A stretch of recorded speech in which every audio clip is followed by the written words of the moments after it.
This is a nice session actually to hold. It sounds very dull, but it's not.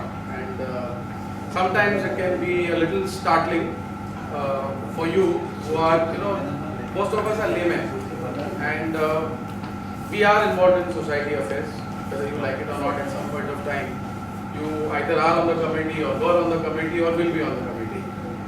And the important thing to do is to do the right thing. And it's not very easy. A is because this is not everybody's area of expertise.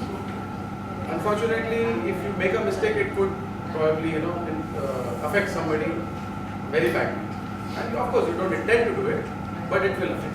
Sir, excuse me, you're not really audible. Yeah. If you could use the mic. Thank you. So what we are going to do today is discuss just two areas. And although it sounds very small, trust me, it's going to take up 45 minutes definitely. So I intend to only discuss with you membership, and I intend to discuss nomination. And just one or two other small things which would probably help you in case you're planning to hold your AGM in the next couple of weeks. And of course, all you lovely ladies, I expect lots of questions from you all. Right? So I think let's get started right away. So what is a society? Why do we have a society? The whole idea of forming a society is this, right? Either you provide plots or flats or dwelling units to members, or if they're already acquired, to have common services, right, to provide for your members. So this is the reason why you form a society. Now it can be registered with limited or unlimited liability. Obviously most of our societies, virtually without exception, are societies which are with limited liability. You can have a society with less than 10, but then that is subject to certain conditions which we won't go in now. Suffice to say that generally all our societies would need to have 10 members at a minimum. Okay.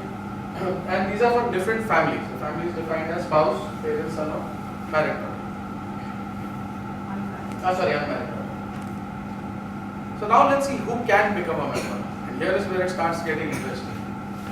So first of all, if it's an individual, he has to be competent to contract, which means you have to be above 18, you must be of sound mind, and of course you must not be an insolvent. A firm, company or other body corporate. Society and the Societies Registration Act, I think quite a few of us are familiar with that. It's an NGO, it's a separate central act under which you can form a not-for-profit body. A state or central government, local authority such as a corporation, municipal corporation, a registered public trust, not a private trust, and a minor or lunatic by inheritance only. So a minor cannot go and buy shares in a society or buy a flat in a society, but if it is left to him by a nomination or will, then it is possible for this category, minor and lunatics, to hold it. But please note that HUF cannot be a member. Sometimes we inherit these problems. The builder has sold it to an HUF, and then by the time you take over, it shows the so and so HUF. There's nothing you can do about it. I mean, legally, if you were to tell that HUF that you can't be a member, you would be right. But then that's a bit unfair. So the only workaround is that you make the Karta your member and treat him as an individual and let him handle it there. So now this is the question. Open membership, no refusal without sufficient cause. We all have been seeing cases in the papers in the last 2 months where you will see that there are societies which are only vegetarian or societies which are only for a particular community. There are societies where only if you are a scheduled caste or scheduled tribe you can be there, or only if you are a Parsi, or only if you are X or Y, Gaur, Saraswat, Brahmin, all kinds of things. So how do you reconcile these two? Because the law is very clear that unless you have sufficient cause, you cannot really refuse. So can you now say that I am a vegetarian society and I will not admit you because you eat meat? Or we are Parsis and we will not admit you because you are not a Parsi? This is the subject of a lot of controversy. The reason for the controversy is the Supreme Court. The law is clear, but for some reason there was a case out of Gujarat of a Parsi trust where there were the building members were all Parsis. It went up to Supreme Court for this issue only, can a non-Parsi be made a member? The lawyers arguing for the society, denying the right of that person to become a member was Soli Sorabi. So maybe that had something to do with it, but Supreme Court ruled that they are entitled to have a society exclusively for Parsis. That issue has still not been resolved. So today if you ask me, can you or can you not, I would say the law is very clear, but there is a Supreme Court judgment which allows communities to do this. So I would still call it a very grey area, very, very grey area. That's it. Sir, one question here. Yeah. There's a difference between membership and ownership, right? Yes. So you can, I mean, not that you would want to, but yeah. Let's go ahead. Okay. And then we'll take questions because as we go to that membership area, people are going to get a bit of a shock. Okay. By the way, do you know that when we are discussing buildings, we say a 5-story building and a 3-story building. Why are they called stories? When you talk about a building, you say this is a 5-story building or a 6-story building or a 4-story building. Why stories? It's a ground plus. But why are they called stories? There must be some story. I don't know the etymology of that. That's what I'm asking you. Store people. Actually, you're right. There were stories. In earlier days, what they used to do is between these floors, they would write like a comic book. You had panels depicting a story, and which is why they were called stories. So, no refusal without cause, he said. An application can be made to registrar if society refuses to accept the application. Once that happens, the registrar will forward the application within 30 days. Failure to communicate in 60 days makes him deemed member, and appeal is possible. Now, what you have to remember is that lots of times a member makes an application, and for some reason the society doesn't want to make him a member, or there is a genuine reason why they feel that there maybe some paperwork is not proper. Once you accept an application, and if you do not respond, which is generally what societies tend to do when they do not wish to transfer immediately, remember that in 90 days that gentleman has become a member. Unless you have written back to him and told him that sorry, we can't admit you for XYZ reason. So if you have applied and your society is not responding, there is no need to fret. Go to sleep for 3 months. And when you wake up after 3 months, you will find that you are already a member. And all you need to do then is to tell the society, and the society refuses, tell the registrar, please get my name endorsed on the certificate, I am already a member. You don't have to do this and tell him that make me a member. So usually this is the easy way out. And trust me that most societies, if they don't want to make you a member, then they will not respond to you. So it makes your life actually easier. Keep that in mind. So now we turn to who are members. Now here is where it gets a little tricky, and I'm sure you're going to have questions, so please feel free to ask. In 2013, the Act was amended, and what we have is a little different Act now. The categories of members have changed. This is not a well-drafted law, and the implementation is even worse. To compound the problem, the department is so corrupt that it makes BMC people look like saints. So the result is a mess of unimaginable proportions, and dealing with them is really terrible. So I will give you certain examples to tell you how badly they administer the thing. They have no concept of what the law is. So who's a member? It's a person joining in an application when you are forming the society after you have purchased the flats from the builder. So you are joining into an application to form the society. That is one possibility. Or you become a member later on. There is already a society, you acquire shares and you buy a flat and you become a member. And includes active, associate and nominal member. This active member category came in 2013. It did not exist prior to that. What it is, of course, we'll see. But please note that these are the only categories defined in the Act. There is no other category. There is no category called joint member, for example. It doesn't exist. But the term is freely used by the state government people themselves. So which leads to confusion in our mind. What are we supposed to do? You said joint member, but there is nothing called joint member. Okay? So who's an associate member? An associate member means a member who holds a share jointly with others, but whose name does not stand first. So if there are 5 names in a certificate, the first named person is an ordinary member, the main member, and all the other 4 are associate members. And what are the rights of the associate members? We shall see. But please remember this, you can put any number of names you like.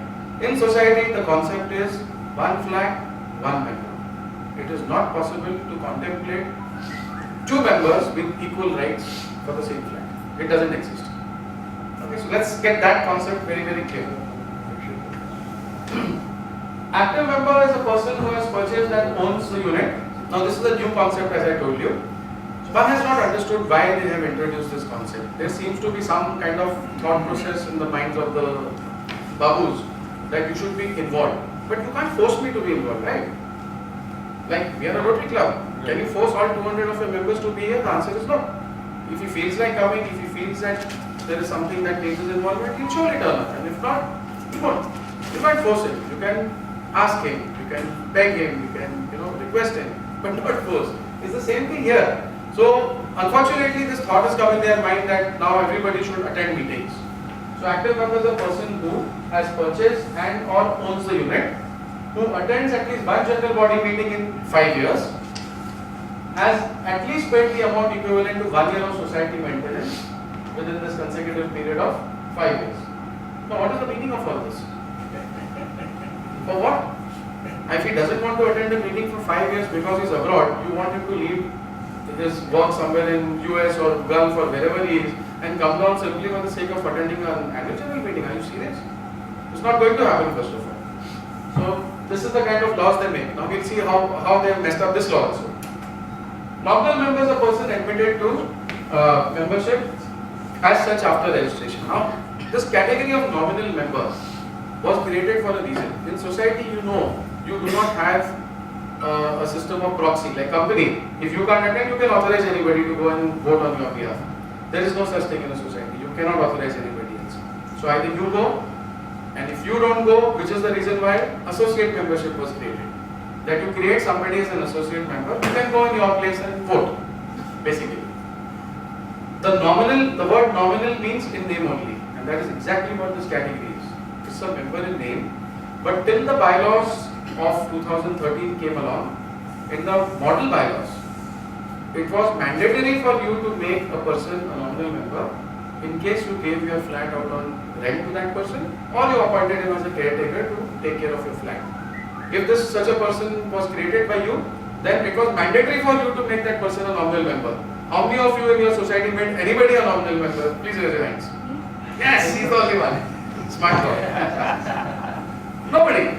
Because you didn't even know the difference probably between the associate member and the nominal member. And if I'm giving my flat on rent, why would I make him a member of the society? Is the thought that would come to us. Whereas it was compulsory. All these years, all these decades, it has been mandatory for you to do so. But we haven't done it. So this is your ordinary member. He is the first name holder. He is the owner as per agreement, allotment, or in whichever manner he has acquired the flat. He has a right to vote. He has the right to become a managing committee member.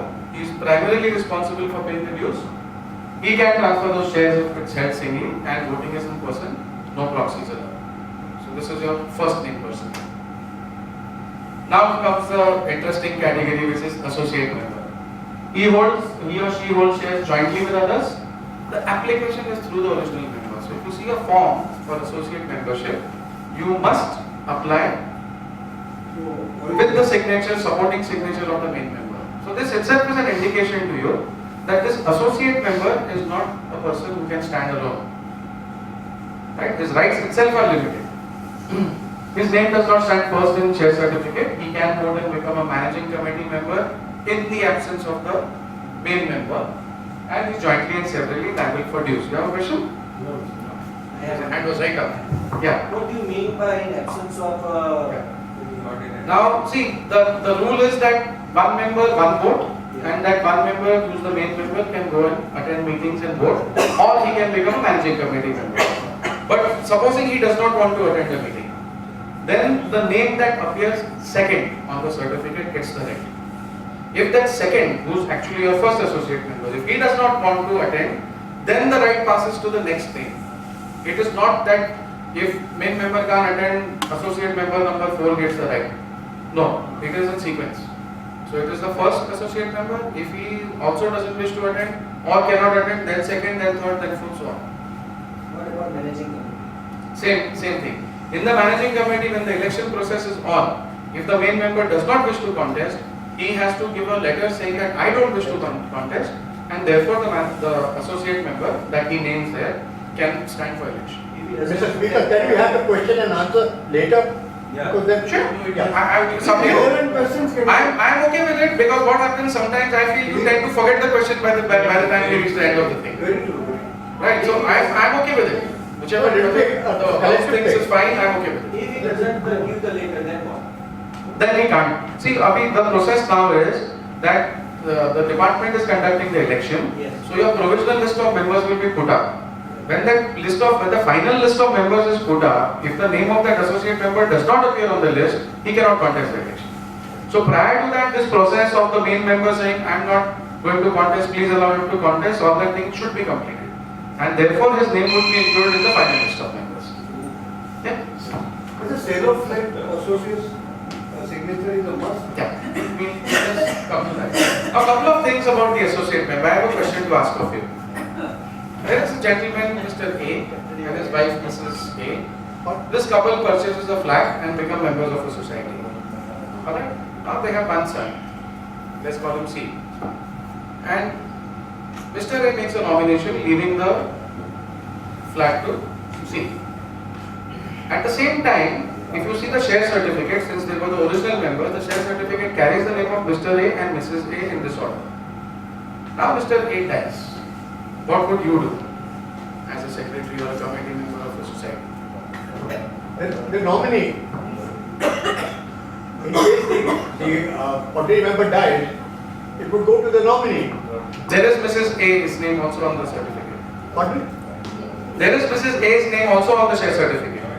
I see. Mr. A, Mrs. A have purchased the flat, they are members of the society, their names appear on the share certificate. Mr. A has nominated his son C. And now Mr. A dies.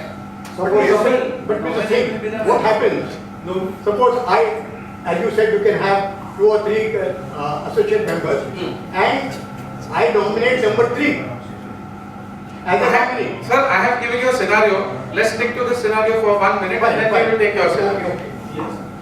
I have faced this problem. In this case, the 50% of the share remains with B, and 50% of the share where you have to again make a registration where nominee is only the caretaker, is not, it doesn't become the member of the society. And A, for the 50% of the share, you have to do the procedure.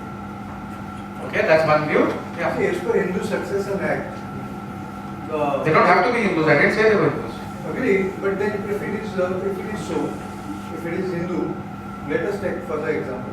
So in that case, the right of the joint first 2 holders automatically passes on to the wife. The first 2 holders are husband and wife. Husband and wife, right?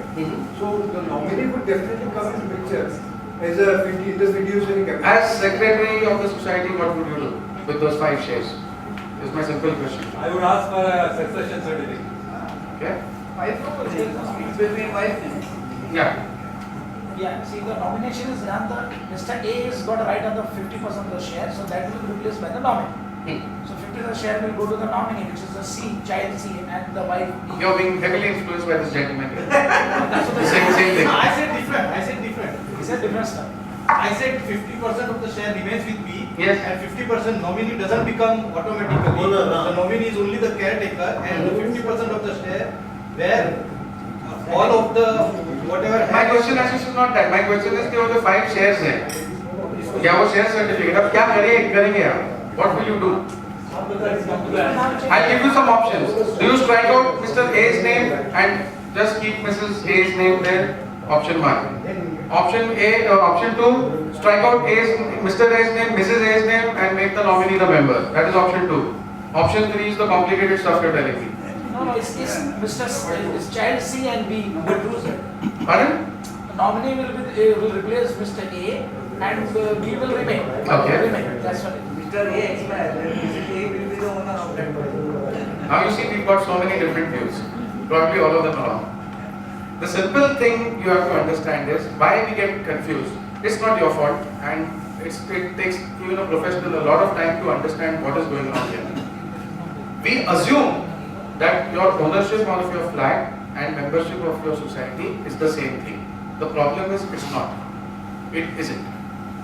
So, as I told you, there may be 5 owners who have together bought a particular flat. 5 people. but only one of them can be the ordinary member. The other four will automatically become associates. Association. What are the rights of an associate member? To represent the main member in his absence. So the second your main ordinary member dies, automatically the associate membership terminates that very second. Finished. So that Mrs. A's membership is over. She is no longer a member. Now the society has to ask itself, is there a nomination? If the answer to that question is yes, then society has no choice whatsoever. They have to make C the member. They are not, your society has not to enter into the question of who are the legal heirs. The person has a right, I can nominate my mochi, you have no choice. If the nomination is validly made and you have recorded it, you have to follow the nomination. So yes, this creates a problem, but you must understand that ownership of property will not go anywhere. Now in this case, Mrs. B's right of 50% on the flat remains. That is granted to her by transfer of property act, not by Maharashtra Cooperative Society Act. This is the governing law for us for property. Transfer of property act. And here C So that becomes the owner, right? No, that will just go a little further when we reach nomination. We'll again go a little deep into that. So this the associate membership terminates. You got to look at that person as the nominee. He will become the main member. And what problems that will create, we shall see as we go along. The rights of Mrs. A as a owner are there. They cannot be taken away. It's there. But that doesn't mean that she has to necessarily be a member of the society, does it? Does not to be. Now this is a problem that the lawmakers created because they had a very short-sighted view. They felt, okay, today if somebody dies and the legal heirs are squabbling or fighting, or even if they go to do a probate, it's going to take a lot of time. And in the meantime, who will pay the society's dues? So their short-sighted solution to this problem was that let us allow the member to make a nomination. We will transfer to nominee. We will recover dues from the nominee. Very good solution as far as government is concerned or society is concerned. Terrible solution as far as we are concerned. Because today, if I nominate a stranger, there will be somebody who has no title holding those shares, as he rightly put it, just a trustee. But then he is an ordinary member. So he can transfer it. The society cannot prevent him from transferring him.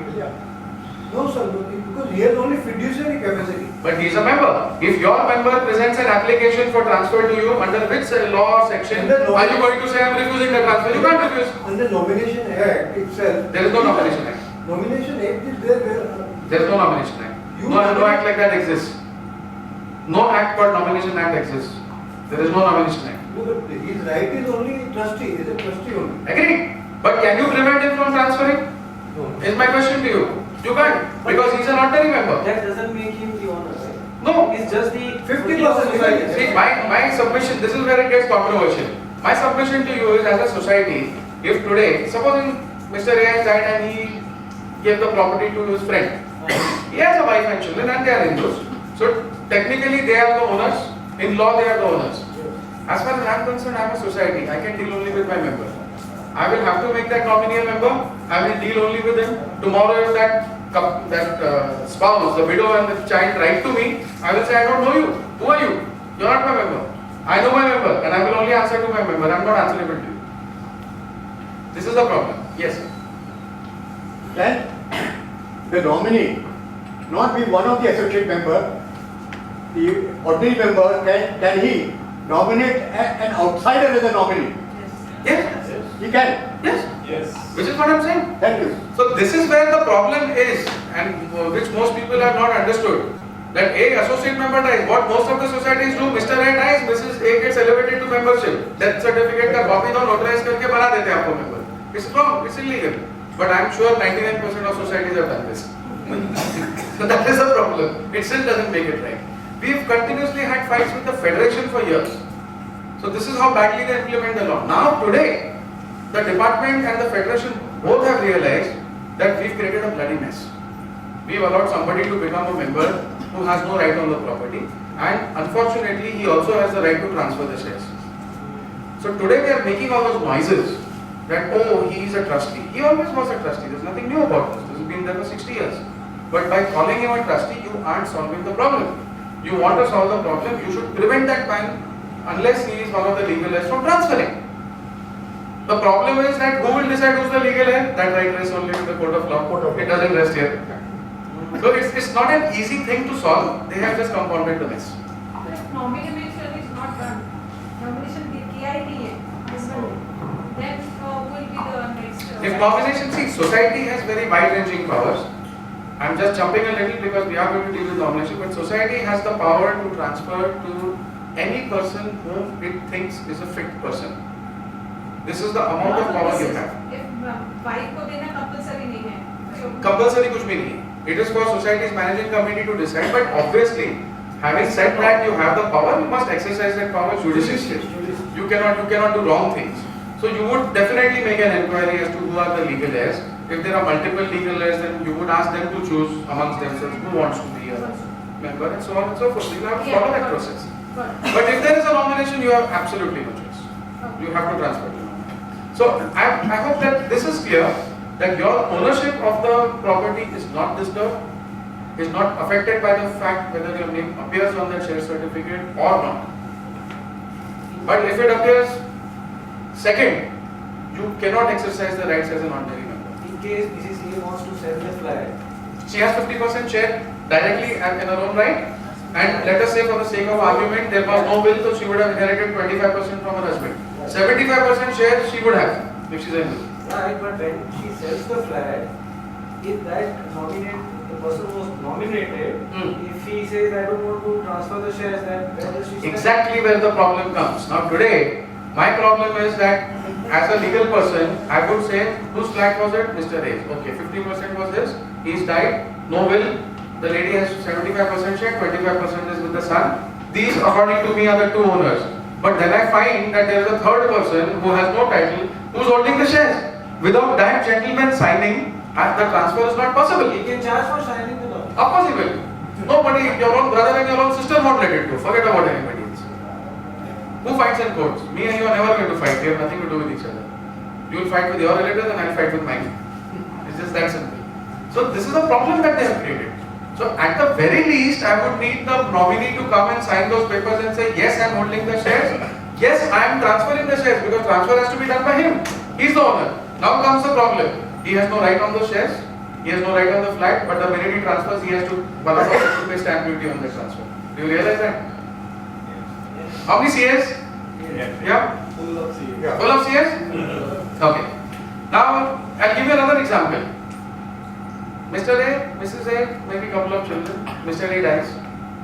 Okay? No will. Right? Hindu. So everyone has the share revolves on everybody. But what happens? Children say, okay, mommy cannot pay, why would we want it? Right? Till she's alive, it is hers. So everyone approaches society, gives indemnity bonds and blah blah, and the shares are transferred duly to Mrs. A. After 5 years, Mrs. A decides to sell the flat. She sells it. In whose name have you been showing the capital gains? Please answer that question. In all your career of practicing as a CA, in whose name have you been showing the capital gains? All the names of the wife and the children, or only the wife? Only the wife. Only the wife. And you're wrong. If I was an ITO, I would reopen all the assessments and have fun. The amount of money I'll collect in penalties and interest is not funny. Because they all have a right, they're all owners. How can you tax only her? I would issue notices to all of them. Capital gain. Capital gains. I would have fun with you. It's fortunate that they are not as intelligent as we would like to believe, so we are all safe. But that is the reality. So what we have been doing, what we have been thinking, even as practicing professionals, is wrong. This is the reality. We knew it at the back of our mind somewhere, but I don't know why it got a little clouded. At least the professionals knew it. So this we have already discussed, nominal member. It is a limited thing, and in fact in the 2013 bylaws, it no longer is required to make your licensee a nominal member. So the value of this membership is actually now is completely redundant, and the faster it gets off the books, the better it is. Normally in residential complex, owner of the shop is made nominal member. Pardon? Nominal member? In a residential complex, down below, there are shops. So they do not have any voting right. Why they are not nominal member? That is, my dear sir, it happens when there was no shop there, it was probably a garage which you just happily converted to a shop and sold it. It is not possible otherwise. You have done something illegal, The situation you are telling me, there has been some illegality there. I can guarantee you that. The shops are there, but If the shop is there, why is he not a member? Was it there with all Nominal these land? member. You will make him nominal member when you've done something wrong. I'm guaranteeing you this. Show me the papers and I'm willing to bet anything. Why would I become a nominal member if I paid full price for my shop? Please answer It is a that. residential complex, so no complexity as regards the functioning of the society. There is Absolutely no. There are so many complexes residential which are built in shop line below, which is legal. Absolutely, no problem. It's legal. Even if it was a residential unit converted to a shop, the unit still exists. You're changing the user illegally, but the unit still exists. So you would still give him a share certificate and still make him an ordinary member. Why would he accept to become a nominal member? There's no reason. Unless it was a stilt garage which you happily enclosed and pulled the shutter and sold it. Either you as a society did it or before you the builder did it. One of you two have done it. 100%. No other thing. So coming back to our active member, he has to attend at least one general body meeting. Utilize minimum level of services. Now what is the level of services that we utilize in a housing society? I have no idea. Sweeper maybe? Possibly. So they want you to do that. And failure makes him non-active and liable for expulsion. Are you serious? I don't attend meetings, 5 meetings in a year, or I don't avail of this minimum level of services in a year. I'm going to lose my flat worth 5 crores because of that. And what are you trying to do? What are you thinking of? So this is the kind of stupid law that these people make. Now, he can become an active member. Again. Just go to the next slide. Now, no, I think we seem to have lost track somewhere. The problem with the active membership is that, as I said, if he does not attend a meeting, 5 meetings in a row he doesn't attend, he is inactive. But this thing can be condoned. Is it there? The condonation is there? Oh, I think I missed it there. GB can condone. I'm sorry, I missed it. So the general body can condone the absence. And now this is the big loophole in this whole active member drama. If you condone the absence, that's the end of it. So now when you people are holding your general body meetings, after welcoming everyone, the first thing you need to do is say, welcome everybody who's here, and all those who are not here, we condone your absence. That is the end of your inactive member nonsense for the rest of your life. So first resolution to pass is this. Yes, sir. You're talking about active and not active. Now suppose somebody has a flat and is abroad for 5 years or more and has not come but has been paying his due. Can the society, under any of these pretexts, debar him? It is now mandatory for you to report who is a non-active member. It is no longer a can situation, it's a must situation. The new law says that you have to inform who are the, once a member becomes inactive you have to inform, once he becomes reactive again also you have to inform.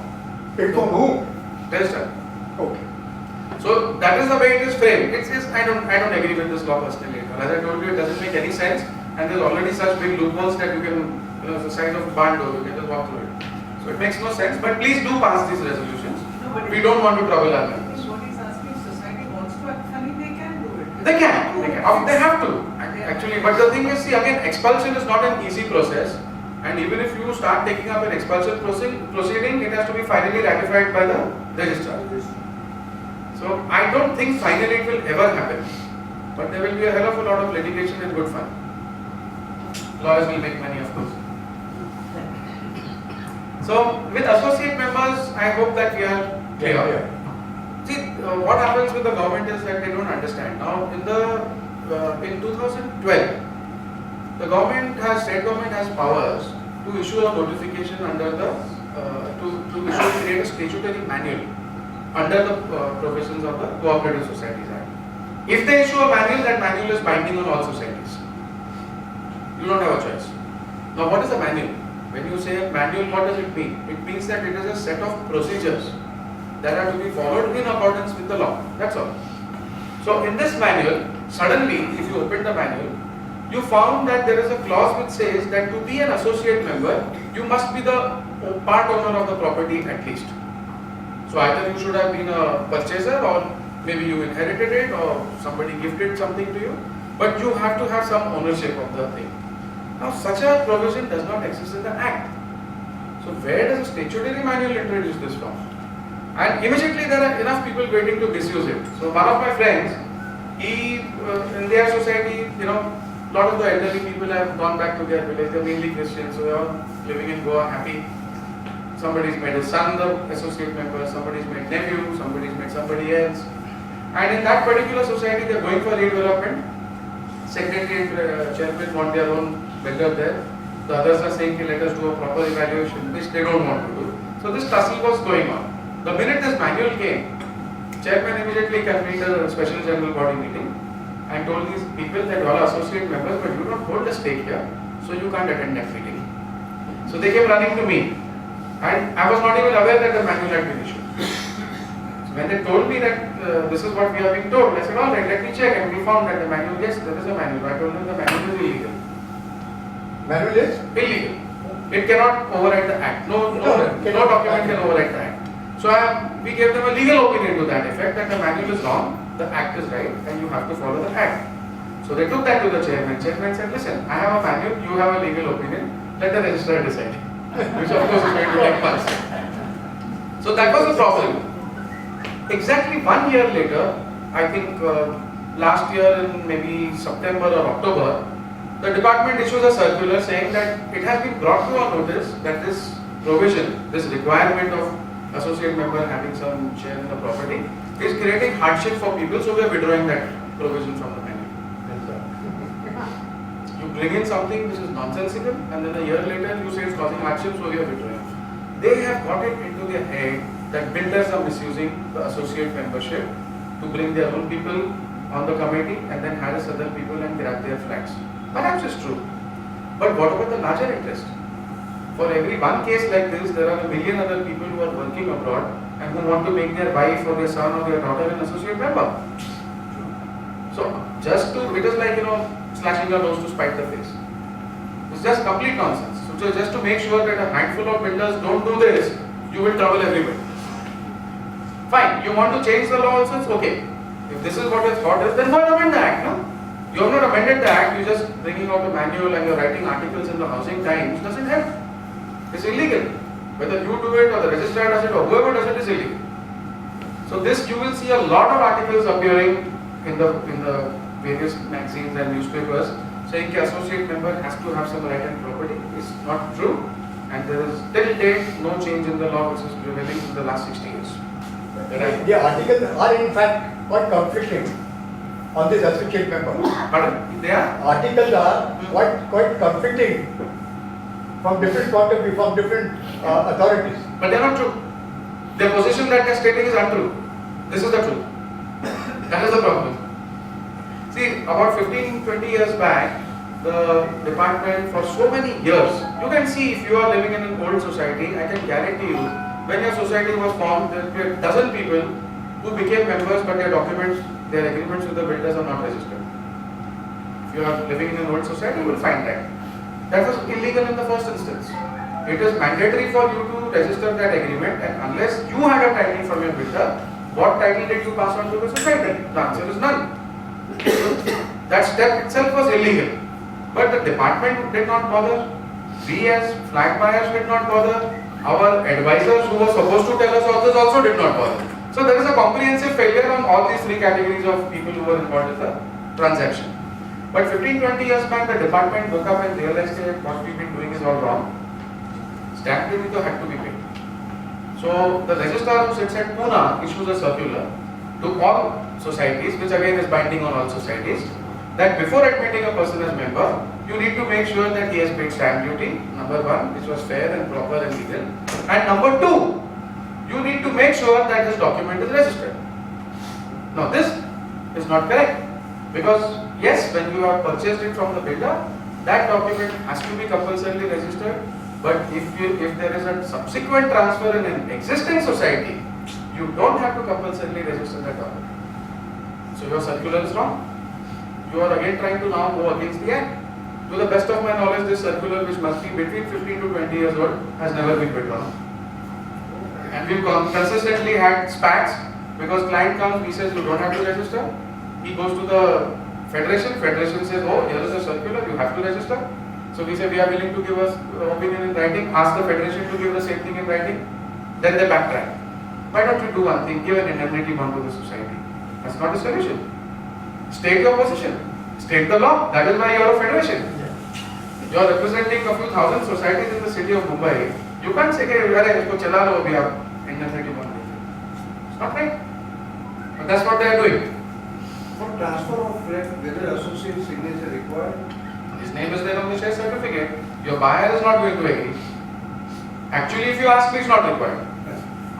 If you ask me, it's not required. If he is only an associate member, okay, it's not required. He's not the owner or she's not the owner of the property in any manner, not necessary. Not necessary. But would you take the risk? Is the question. If you are a flat buyer and you see that there are two names, if nothing else, you confirm the party को बना ही लेंगे. At least you come and say in that document that you have no right in this. इतना तो लिखा ही लेंगे. Even if we don't make him a transferor. That's the issue. Once the name appears, we have to do something about it. See, we have been asked by a bank to tell us, is a share certificate a document of title? Our answer was no.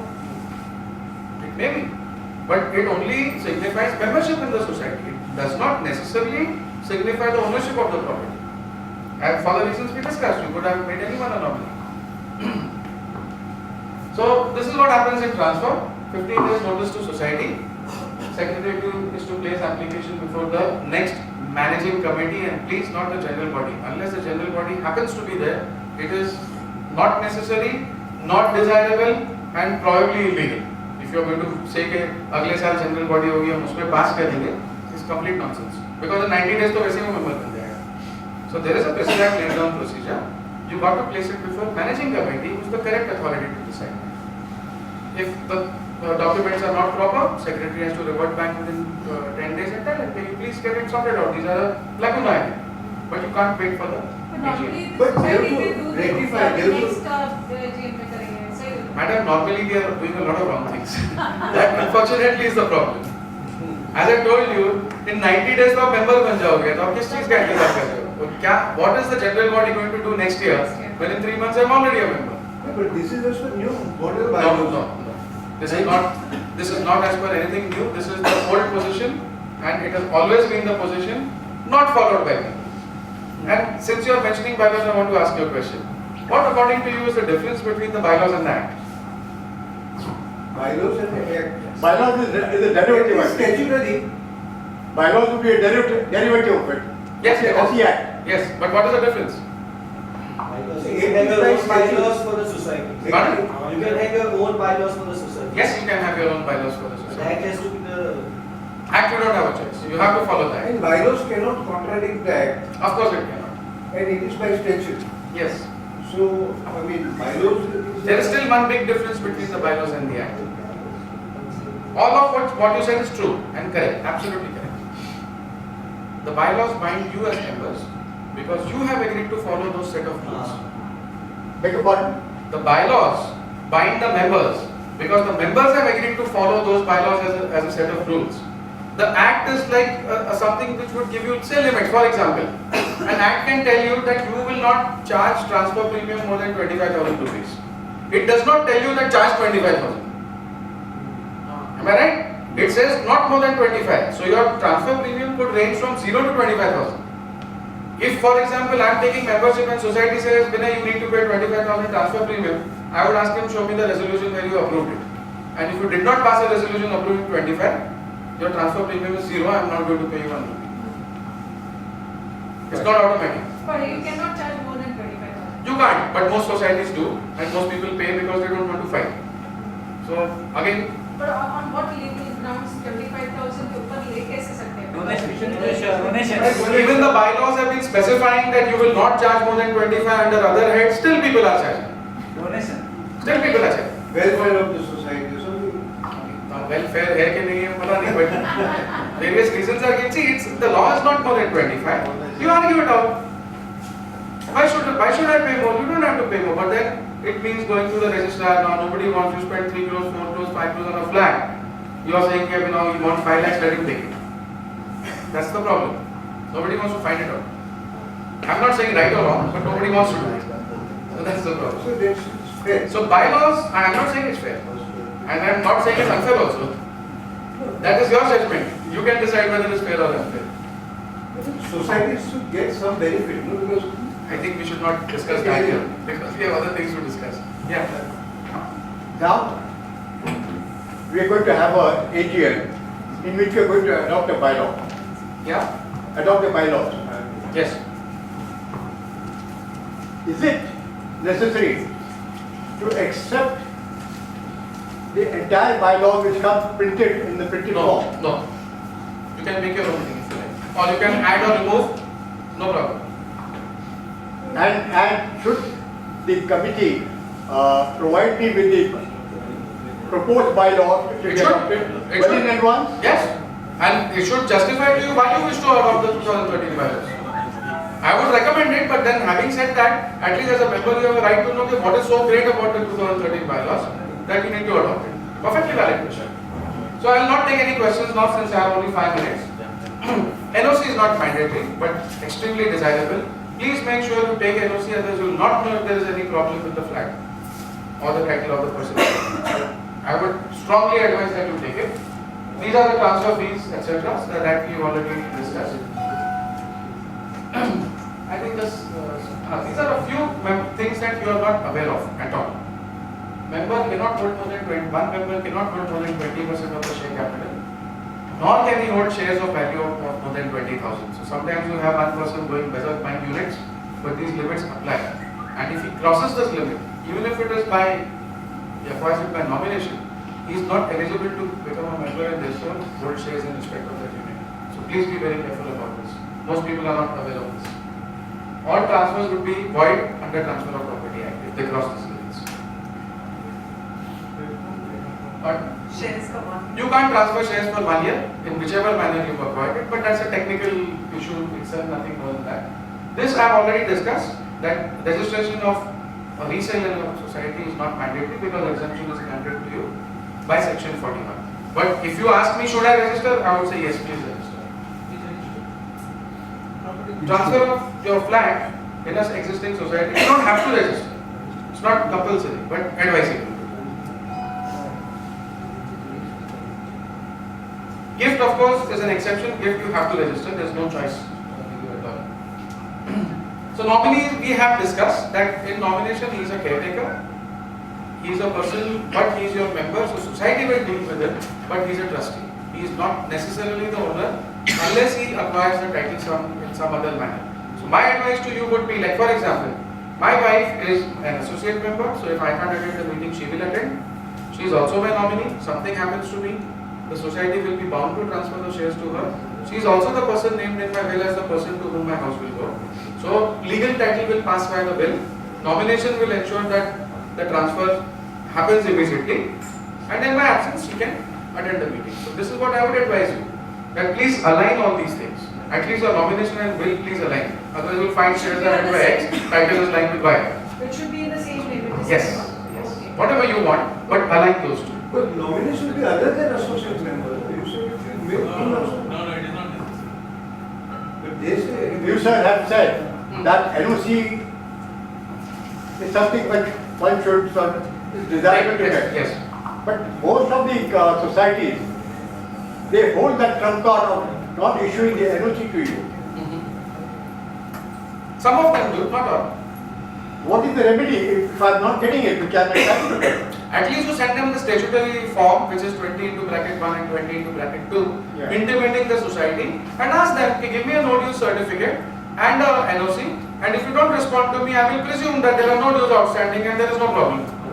And tomorrow something goes wrong, you are the first person I will file a police complaint against. Police complaint threat usually works well with secretaries and chairmen. You tell them I'll make a complaint in the police station, it works well. That's been our experience. Especially when they are doing something wrong, they get very scared. so associate member can be nominee in your opinion.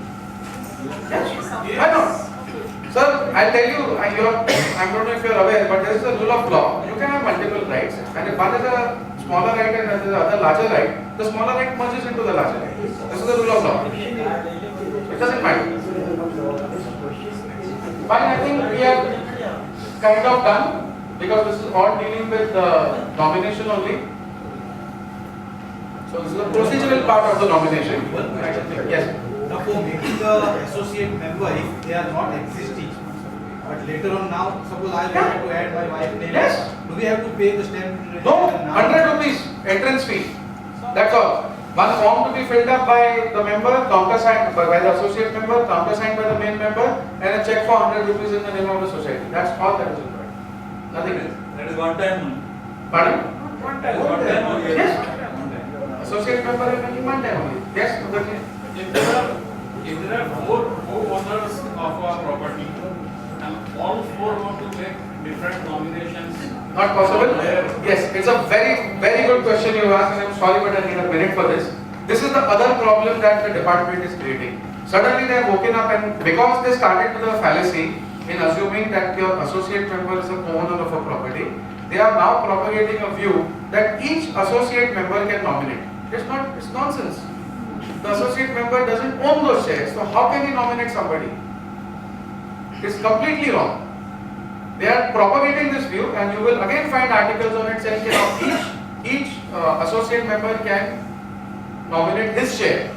It's not possible. Even if he were to do it, and even if society were to accept it, now what would you do? At what point of time would you transfer? Now one person dies, so his share will get transferred to somebody. Second person dies, what will you do? You will transfer it to whom? And that person will again have to become associate member, no? Main member तो बन ही नहीं सकता है. So what did you achieve by this whole thing? The answer is nothing. See, they don't think through. They just don't think through. वो जो अभी mood में आते हैं, हम छोड़ देते हैं. But they have not amended the law for clarity, and it is wrong. The first level it is challenged, they will lose. The department will lose, guaranteed. So I think I have exhausted my time. You are all getting restless.